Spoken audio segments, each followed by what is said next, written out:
Hello, thanks for joining me. Punisher Summer Special. Um, I was a big fan of the Punisher. I enjoyed this guy. I think everyone does on some level. I mean, you know, he's the guy that's out there. He's just a human dude just mowing down criminals as opposed to being a superhuman, superpowered guy that will capture the criminals and put them in prison so they can escape and get away. Now, in real world kind of context, no one has the right to be like judge, jury, and executioner. But in comics world, it makes for an interesting character, that interesting dynamic to put up against your Captain Americas and your Spider-Mans and stuff like that. Just a different way of looking at things. And the Punisher was a very, very popular thing in this era. 1991, he was kind of everywhere. And this is just some random, summer special. A lot of time comic book series put out annuals. You got the regular series of a comic going along, and then they do an annual, like once a year, big supersized book. Well, this is basically the same thing. They just call it summer special. I don't know if this was a thing that they did more of. I don't know. I just remember seeing it on the racks. I'm like, well, I'm into the Punisher. Let's pick it up. 48 pages, no ads. Front cover there, back cover with a breakdown of 4 different stories that are in here. And they're all relatively interesting in their own way. There's nothing mind-blowing. It's just kind of simple, like stories of the Punisher doing Punisher shit. So it's worth taking a look. Probably my favorite thing about this book, though, is check out this inside cover. Look at that thing. Like, I got to split the pages so you can see the whole thing there. It says in the credits pages right here, interior cover art, Jimmy Palmiotti. So, all right. That thing looks pretty badass, I got to say. Like, I think that looks really awesome. I wish that, I don't know if there was like a poster of this ever made or anything like that, but I've always thought that was one of the neatest things I've ever seen. I think that just looks really awesome. But 4 stories. I'm not very familiar with a lot of the names on here. Some of them I am. The first story, Pat Mills, Tony Skinner, script, no idea. Val Mayrick, pencils, don't know that. Armando Gil, inks, don't know that. Next story, you got Peter David on script. So I know Peter David. This is the interesting thing. Mark Texeira, or Teixeira, or however you say his last name, we'll just call him Tex, breakdowns. And then Michael Baer finishes. So Tex pencils and someone else inking him. When have we ever seen that before? If it's ever been shown before, I don't know of it. I don't remember it. And having flipped through this, there are places where it does feel very much like Tex art, and other places where you would never identify it as Tex at all. So it makes me wonder. Breakdowns, as I understand it, typically mean very rough pencils, not full finished pencils with all the detail and shading and cross hatching. It's more of like Tex would do the panel layouts and the compositions and the basic figure work, but no shadows, no shading, very little rendering. That's what I kind of understand breakdowns to be. And finishes implies an inker's doing more than just, quote unquote, tracing over the perfectly rendered pencil line of a penciler who did full pencils. He's having to add all that other detail on a greater level to the finished art than the penciler. Like, it's not like a 50-50. It's breakdowns is less involved and finishes is more involved. So that's a really interesting story. When we get to that, you'll kind of see what I mean. If you're familiar with Tex art, you'll see what we're talking about. Other story, Independence Day, it's called. Dan Slott, know him as a writer. Mike Harris sounds vaguely familiar. Jimmy Palmiotti inks. And then a final story, Wish Granted, Will Murray script, don't know who that is. Rodney Ramos art, sounds vaguely familiar. So anyway, a couple names you know, some names I don't know. Getting into it, who was the penciler on this first one? I'm sorry. Val Mayrick, pretty solid penciler. You look at everything drawn here, great backgrounds, shadow lighting, details on everything, great explosion. I mean, it's very pretty well competent. You know, it doesn't stand out and blow your mind away, but it's pretty good. But he's basically watching a mobster's house, and he's got this bazooka weapon that he just fires. He says that he had a micro locator chip that he somehow snuck into these bad guys' drinks. So the bad guy drinks it, swallows it, so that micro locator is now in this guy's guts. So all Punisher has to do is pull the trigger, and this like self-guiding rocket will just follows itself right to the guy and blows him up. You're like, okay. Part of this story, it says bombs are us, so it's supposed to be like Toys R Us, obviously, but there's a kind of a focus in this story on different kinds of weapons to use rather than just your standard like machine gun. And this is an example, like this rocket, this self-guided thing to follow a little micro locator into this guy. So blows up these bad guys' this place, and then it goes to like this, it's like a comic convention but for guns and weapons.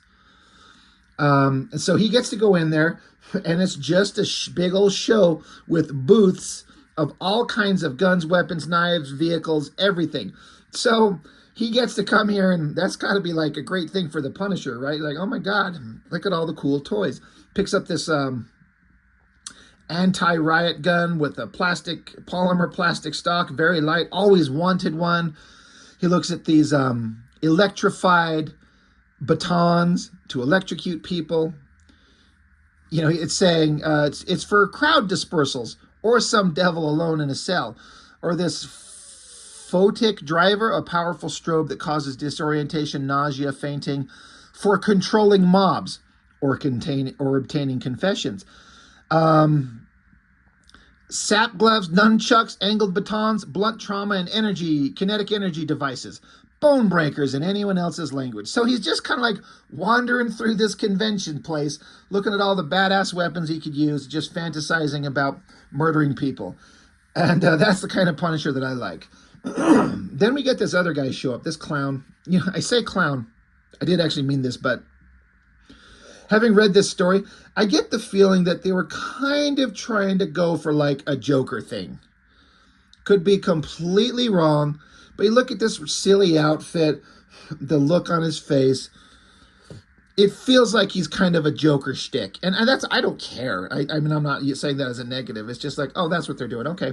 And as you see how this story kind of progresses with this guy, I think you might agree. But he shows up, creepy look on his face, and Punisher recognizes him. I guess they were in the war together, and this guy was a slime ball, like he skinned a Viet Cong woman alive. So this guy's sadistic and just gross. So this new guy, Desaad is his name.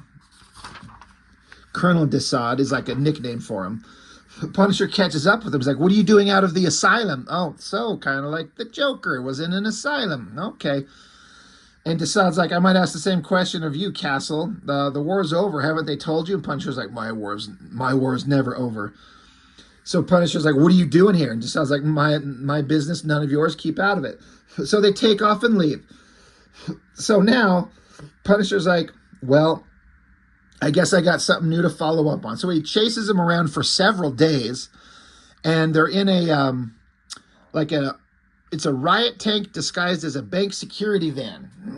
And so there's that guy with a bunch of guys in like police outfits in disguise. They're going to rob a bank. So it feels very Joker-like.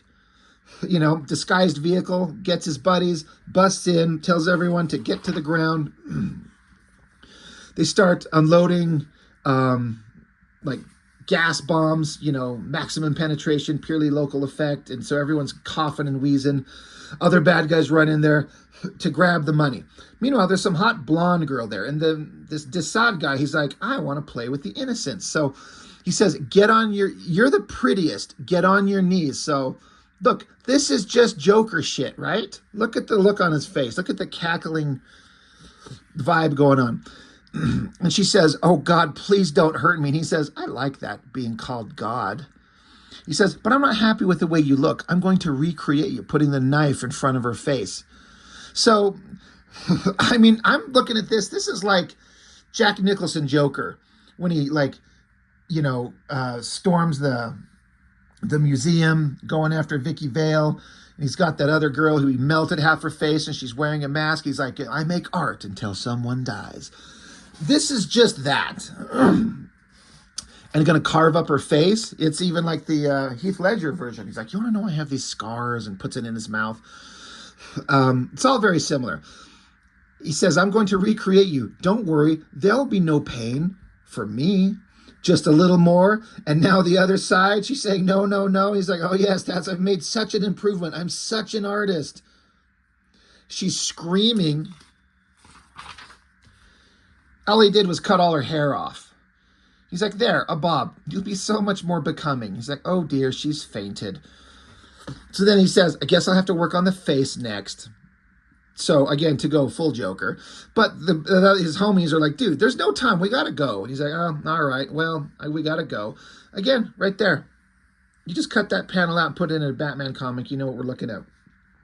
They get out there. The cops have arrived. Cops are shooting. So they shoot a gas grenade, blows up all around them. They're able to get away. But Punisher's already there. He's on top of their escape van.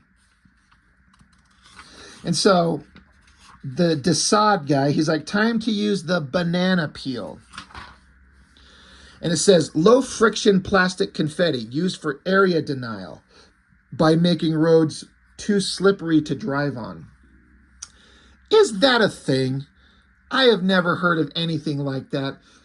I wonder if it's a real thing or if it was ever like a hypothetical thing that they were going to try and maybe it never worked. I've never even heard of like, hey, you blow a bunch of this low friction plastic confetti and make streets slippery to drive on. Therefore, it sends cops sliding off the road, careening into businesses, running over somebody's kid. It just seems kind of silly. But Punisher's up here. He's kind of taken, is assessing what's going on, what he could do.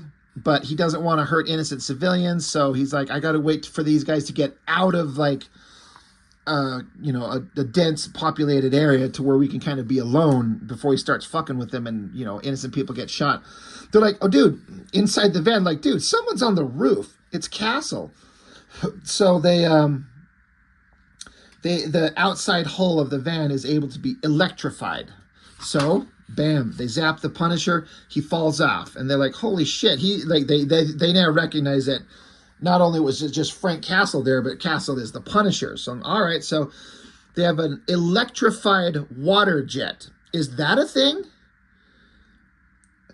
I don't know. I mean, I like firearms, I like guns, I own one, I like to go shooting, but I'm not a weapons expert, especially like prototype weird shit.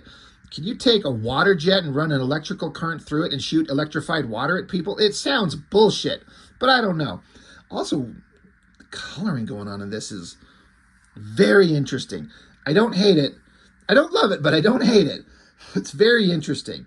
But while he's getting shot with electrified water, he unloads with his gun, penetrates the armored vehicle somehow, and blows up everything on the inside. So they got to get out of there. Desaad's like, knock him out, plastic bullets only. I want to take my time with the Punisher. So they're shooting at him, and somehow they blast him right in the middle of the head with a plastic or, knocking out bullets, whatever the hell.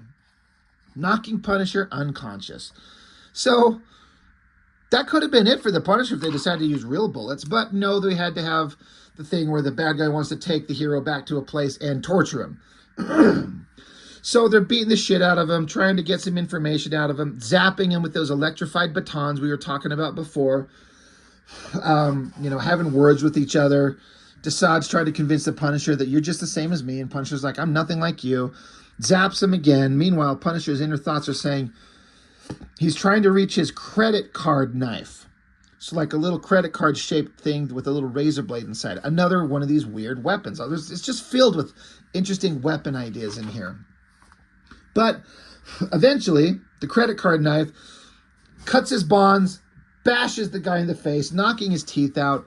Another guy coming at him, throws the shit that he was wrapped up in, throws it on the guy's face, kicks him in the head, wraps his feet are shackled. So the Punisher wraps his shackled feet around this guy's neck, crosses him, and somehow snaps his neck. So then Punisher goes after Desaad, who comes after firing at each other. Punisher finds this thing. Some big rifle-looking-ish thing. He says, I don't know what it is, but it's got a trigger. It's my only hope. So he turns and fires it. It says, it's a barbed wire projector.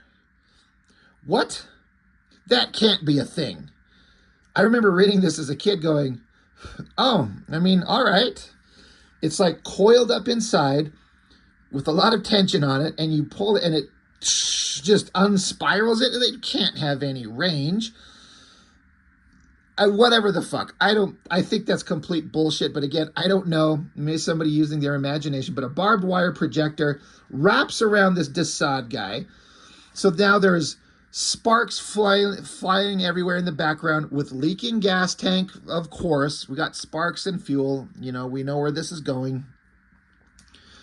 And Desaad keeps talking about, oh, you're beautiful, you're sadistic, this is wonderful. And Punisher's like, yeah, all right. Yeah, anyway, I'm just going to get out of here.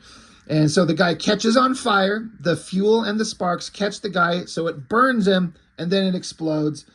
And Punisher's happy with himself. He's going to go home and jerk off, because that's what he does after he kills people. So, kind of a fun story, you know, Punisher getting involved in some shit, and some writer trying to be creative with some weird different weapons rather than just Punisher using an Uzi and a 9mm. And again, some of them I think are probably bullshit, but it was fun. You know, it was fun. So this is the story, if you're familiar with Tech's artwork, where he did the breakdowns and this other guy did the finishes. And if you are familiar with Tech's work, you can kind of see it in some of the shot choices, the angles, like this big close-up of his face and kind of the structure of it very much feels like a Tex thing. Like, it feels that way. But this face here does not, that doesn't. But, so it's like the compositions and the panel layouts feel like Tex, but the final rendering, very much not, which of course makes sense because it's someone else doing a lot more heavy finishing over Tex's rough pencils. It'd be really neat to see what Tex laid down, you know, to see what the inker had to work with. But the basic story is that Punisher's after this group of bad guys, and, you know, he's observing them, he's undercover, he's watching, and then shit goes bad, there's explosions, there's machine gun fights. Punisher gets trapped, and he's probably not going to survive. But one of these bad guys, one of these guys who are part of this group of mobsters, actually frees Punisher. He gets him out, and gets him out of there before the place blows up. So basically, this mobster saved Punisher's life. So they get in a car and drive back to this guy's hyper awesome, like, super mansion, ritzy, you know, mobster fortress. And the guy, this mobster guy's like, come on, Frank, let's get cleaned up. Because, you know, Frank Castle introduced himself as Frank Knight. So he says here, Punisher saying, now what? I was going to knock this guy off along with his father, and now I owe him my life. So it presents a moral problem, right? A moral, is that the right thing to assign to the Punisher? He's got a code of ethics, I guess I would say, on some level, but he was here to kill the shit out of this dude, but this guy saved his life, and now he's taking it back to his home, and this guy's got 2 cute kids and a wife, and they seem very loving. They love daddy. So what does Punisher do? So he's got to mull it over. Going back to the art side of things, I would never in a million quadrillion years ever think that this is a Tex piece of artwork. It looks absolutely nothing like what he does. So again, I would love to see what his pencil, what he handed over in breakdown pencils look like. And it's a fine drawing. It's fine. You know, the inker who finished it up did, you know, fine job, but it doesn't look like Tex at all. So anyway, Punisher observes that this guy's got a loving family. Shit, that's making things more difficult. And so they have some conversation back and forth. As far as Punisher knows, this guy doesn't know that he is the Punisher. So he's just kind of like getting into some, what, just getting to know each other, playing a role, not actually being, not knowing what to do. Punisher has to like just talk with this guy and kind of figure out, where does his heart and soul lie? What is this guy really about? What is he really like? So as they have this conversation, and Punisher's kind of like, well, what about your father? He does all this shit. Why are you involved in this? Back and forth. Boom. One of these, this big guy, this big strong guy who we saw earlier, this big close-up of his face, we see him saying, this other guy at the table, he's not packing, so he's not a threat, but he looks familiar somehow. So he's noticing Punisher over at this table, and he can tell that he's not carrying a weapon, so he's not worried about him, but he's like, I kind of recognize him. Anyway, we kind of skip by that. Well, guess what? He survived the explosion. He's like, fuck, I know who you are.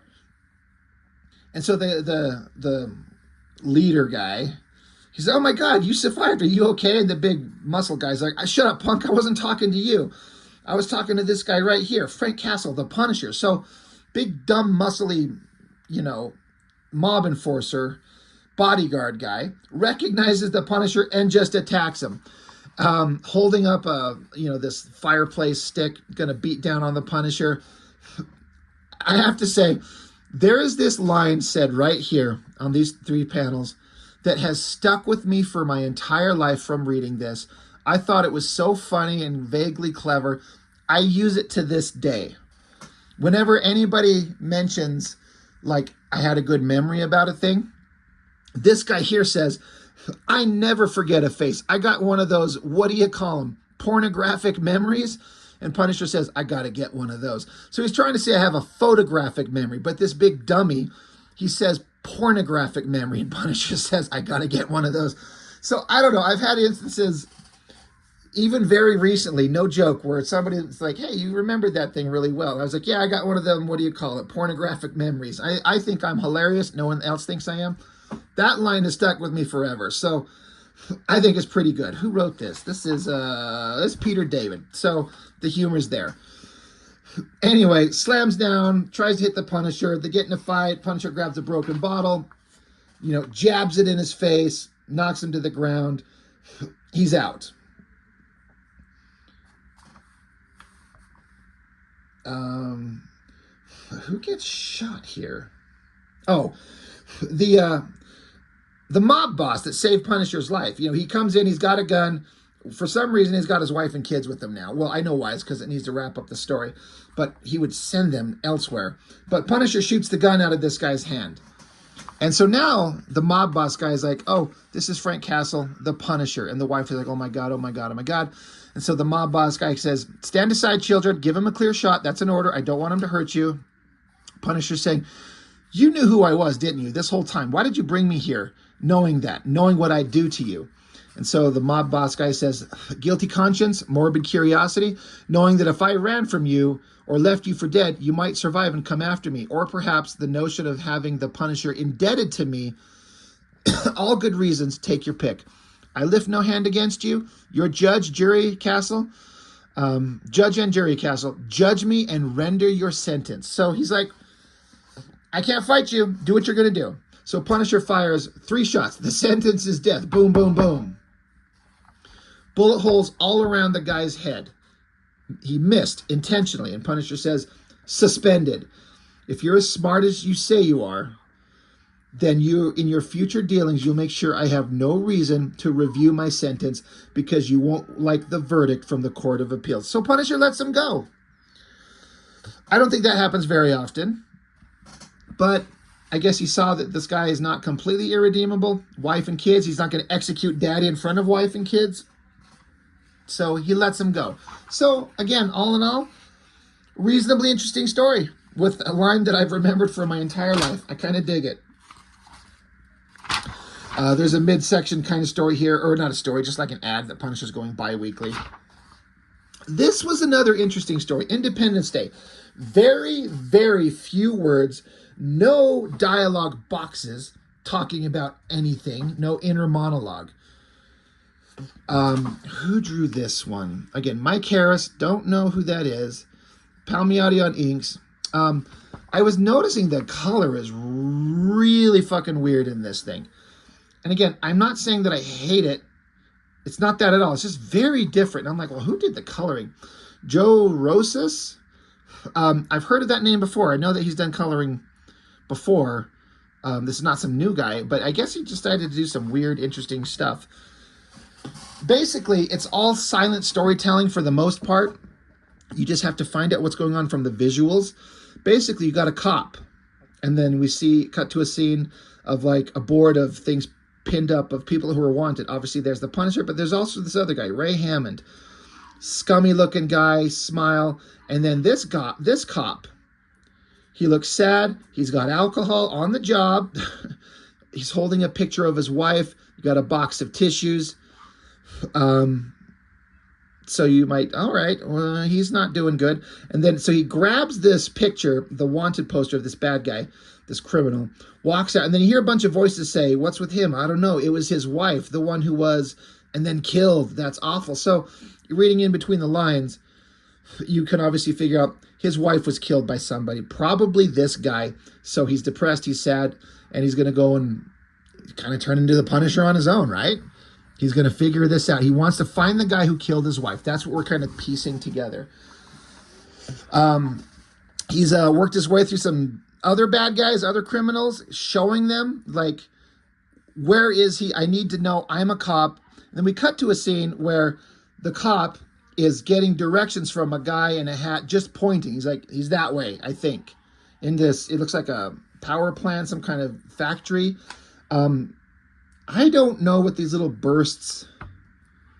I mean, it's Independence Day, so I'm like, there's supposed to be fireworks, but this is all going on while fireworks are going on, I guess, which is fine. But if you're paying attention, like the guy who pointed, we focus in on his face. Oh, it's the Punisher. You can see this black shirt and the indication of his skull on the top of his shirt there. So it's the Punisher there, giving this cop directions, pointing that way. Again, it's all silent storytelling.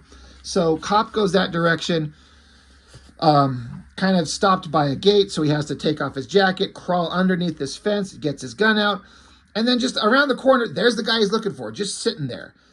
Kind of weird drawing, storytelling, like in this weird backgrounds, and I guess the implication is it's dark and then a firework bursts and then it lights up when we can see the guy. So cop fires, hits a pipe that shoots some kind of liquid fluid something out that splashes in the cop's face, making him drop his gun. So now he's disabled. So this was the one part of the story. Like, I get the point. We have to make the cop get disabled or whatever, but it really makes him look stupid. Shoots one shot, bounces off a bullet, gets sprayed in the face. Now he's instantly kind of, he's not a threat anymore. So criminal guy gets out his knife, chops at the cop guy, knocks him down, but up in the overhead, the guy who gave directions, because you can tell by this plaid shirt, this design that he's wearing here, he's up on the roof, he's looking down. Again, it's just silent storytelling. Big old splash page of Punisher jumping down, fireworks bursting in the air. I think that's a pretty good shot. It's pretty dynamic. Like, I'm on board with it. I dig it. Lands right there. Criminal guy drops his knife and runs off. Cop guy's like, don't let him get away. So Punisher picks up the knife that criminal guy dropped and chases after him. And that's kind of, that's where this page ends. Cut to a couple days later. Cop guy's coming back to the police force. It says, welcome back. And you hear some dialogue. They're like, welcome back, sir. It's great to have you back. You're looking good. So cop guy looks on the wall, and the criminal guy he was chasing is still there. So then he sits at his desk. Now we see the same desk we saw on the first page, and there's a bunch of presents like get well and things like that. So they're obviously glad that he's back on the job. He sits down, and there's a package wrapped up there. It says DOA and a fucking Punisher skull in a police station. Somebody was like, hey, here's a box with the Punisher skull on it that says dead on arrival. Let's just leave it for the fucking guy. again, it's a comic book. We have to have economy of storytelling to kind of get through a moment. We can't over-explain everything. But there's no fucking way that would happen. Anyway, cop guy sits down, opens it up. Look of shock, there's a fucking finger in it. So he walks the finger over and gives a thumbprint right next to the one that was up with the criminal guy's wanted sheet with his fingerprints. Basically seeing that it's the same thumbprint, understanding that that was the guy. So he's got a look of satisfaction, like the Punisher took care of him. He's dead. He can rest knowing the guy's not out there running free. And that's the end of the story. So I actually really enjoyed it. The silent storytelling, very, very little dialogue, and you're just following it visually. That's where you got to have a penciler with good storytelling skills to tell it so you understand what's going on. So I thought that was pretty interesting. Speaking of interesting, right here in the middle, I kind of forgot about this. And once you see it, you remember that this has been talked about for years. 64-page graphic novel by, I don't know, it says Wright. I don't know who Wright as a writer is. Lee. Art by Jim Lee. Punisher and Nick Fury, Rules of the Game. This has been talked about for years as this thing that was going to happen and never saw the light of day. I don't know. I would guess that it was it canceled? For some reason, I know there's some artwork out there of it. I'm guessing there's no way that Jim Lee drew an entire graphic novel that Marvel never released. I think he just must have started on it and they were advertising it. That could have had the potential to be pretty badass. I wonder if he was in the middle of doing this book and then Uncanny X-Men come up, and that's a bigger gig and history, everything else is history. But that would have been interesting to see. So they got a big full ad for it. Old Jim Lee artwork. And it says art by Jim Lee, implying he was inking himself. And it does kind of look like Jim Lee inks. It's not great. Anyway, whatever. But then we got the final story, Wish Granted. Not my favorite. It's kind of fine. It's basically implying, again, because it's supposed to be like around about Independence Day, we got some like Middle Eastern sleeper cell terrorists. Like some college kids and then some older guys who now it's time to pull some, evil terrorist shit. And they've got shirts that say down with irate, I-R-A-I-T, instead of like Iraq or Kuwait, it's irate. They're trying to like not specifically call out a country to be, I don't know, they don't want to rub anybody wrong, which I get. But it's these guys basically like one diehard guy who's ready to give his life for the cause, and then a couple of like college kids who are kind of questioning whether or not we should do this. I don't know if we're on board with that, but they do kind of get on board with it. So, anybody that's going to use terrorism as a means of, effecting political change, like I'm not going to be on board with that. But they start shooting at people, start causing some trouble. They go to like an amusement park. They start mowing down people, like they shoot the Mickey Mouse version of whatever. Cop shows up, they shoot the cop down, and then the Punisher's here. I do like how the Punisher's shadow is cast as his Punisher skull. That's actually really kind of cool. But he shows up and starts talking some shit on them. He's like, I'm the Punisher. And so the main leader of this terrorist, guys, is like, I'm not afraid of you. You can't kill us without violating your own rules. Basically being like, if you're like a cop or a law enforcement or anything like that, you can't just shoot me because that's not how the law works. And Punisher's like, you think I play by the rules? Then he's like, well, then go ahead. Just go ahead and shoot us. We're ready to die for our cause. And so Punisher says, are you sure you don't want to shoot back just to make it interesting? And this one guy's like, we submit ourselves to Allah. Death is our greatest wish, unbeliever. And so Punisher's like, okay, murders him down, dead. He says, glad we had the opportunity to communicate across cultural barriers. The end. I'm like, holy shit. I mean, that is what the Punisher would do. And I guess I'm not going to say that I agree. I kind of do. If there's anybody of any type of anywhere that's just mowing down innocent people to create a point, to make a point, They deserve to be mowed down themselves. Anyway, that's it. So all in all, I haven't looked at this book in years, like decades. So flipping it open, I was reminded of a bunch of stuff. I'm like, oh, that's where I got that line from about the pornographic memory. It was in this book. That's one of my favorite lines ever. But it was all pretty good stuff for a summer special for $3 back in the day. That was an expensive comic back in 91. But I thought it was pretty fun, you know. I enjoyed it, and revisiting it, it's pretty entertaining stuff. So that's that. That's all I got. Punisher. I need to dig up more Punisher stuff. I have some, not a lot, but I do have some, and it was always pretty good stuff. I always enjoyed it. So that is all I've got for now. So I really, really appreciate it. Thanks for watching, and I will see you next time.